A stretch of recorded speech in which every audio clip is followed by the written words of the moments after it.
It's men's Metro Atlantic Athletic Conference college basketball on ESPN 3 as the Marist Red Foxes take on the Canisius College Golden Griffins from the Koessler Athletic Center in downtown Buffalo, New York on a very nice Friday evening. Hello, everybody. Griffin Della Penna live here in studio, welcoming you to the Franco's Pizza pregame show, giving you everything you need to know for this conference matchup between the Griffs and the Red Foxes.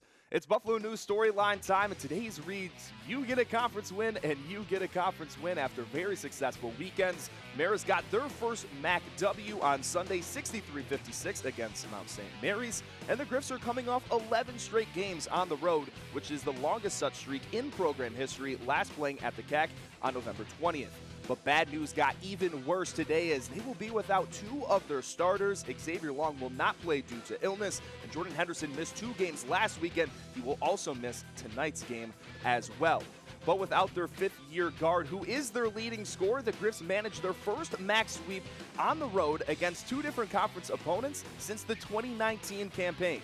On Friday, the Blue and Gold snapped their 9-game skid against Manhattan, 64-57, before outlasting St. Peter's in overtime, 67-60 on Sunday.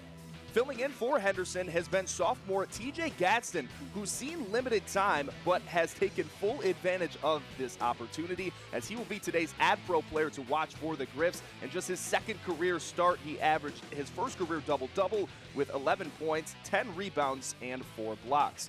On the Marist side, it's fifth-year center Patrick Gardner. It's his first year in Poughkeepsie, and it has been a memorable one. He is averaging 17.4 points per game, which is second in the conference, as well as 7 rebounds, which is 6th in the MAC. Now we will take a look at the Marist keys of the game, brought to you by Cleve Hill Auto and Tire. The first of those being defending the 3. Canisius leads the MAC, making 9.1 threes per game, and they are 36th in the entire country.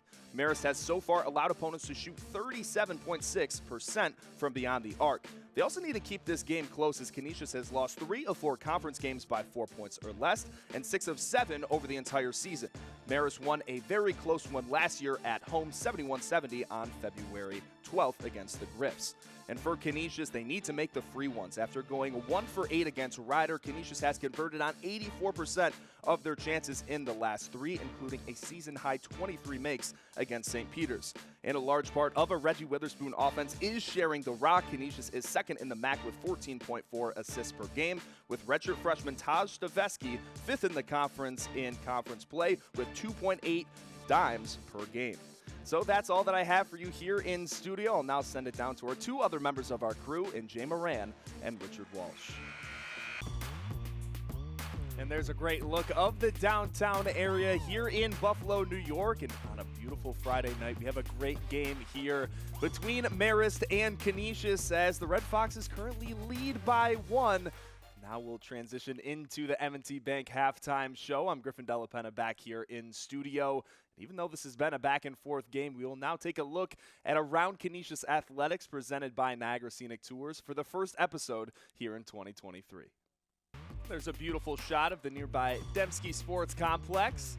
You can see the Koessler Athletic Center in the background. That's where a whole lot of action has happened here so far. Marist currently leading 38-37 to Canisius. Griffin Della Penna back here on the M&T Bank Halftime Show. Let's take a look at some of the highlights through the first 20 minutes of action, as both of these teams were raring to go. Canisius, again, playing their first home game in 54 days at the Koessler Athletic Center.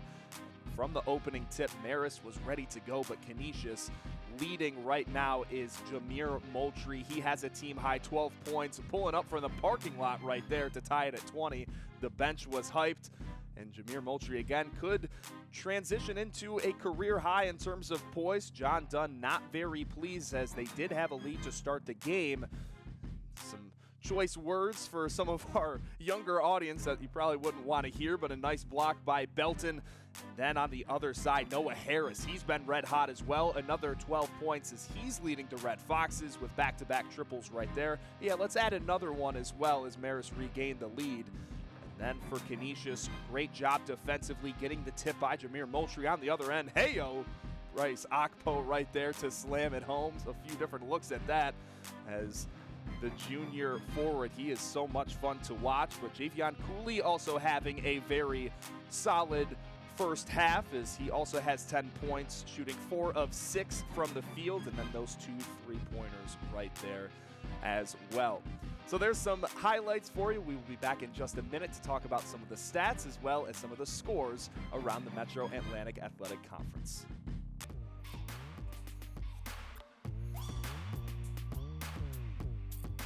And here for our final segment on the M&T Bank Halftime Show. But before I go, we will now take a look at the first half stats brought to you by Winsong Radiology.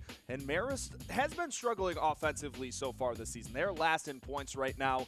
But if you look at their field goal percentage right now, it's over 50%, as well as shooting 50% from 3. Those are unreal numbers that are way higher than their season totals. Have a 2-rebound advantage over Canisius, even though neither team has really had a whole lot of offensive boards. But Canisius still shooting the 3 extremely efficient at 43.8%. They're also not turning the ball over at all. 3 to 7, doing a great job as of late, taking care of the basketball, as Reggie Witherspoon has had so much emphasis on that, along with 6 steals, and doing a great job off of those turnovers, scoring points. So will Marist earn their second straight conference dub, or will Canisius make it 3 in a row? All of that and more here in the second half, as I'll now send it back down to Jay Moran and Richard Walsh.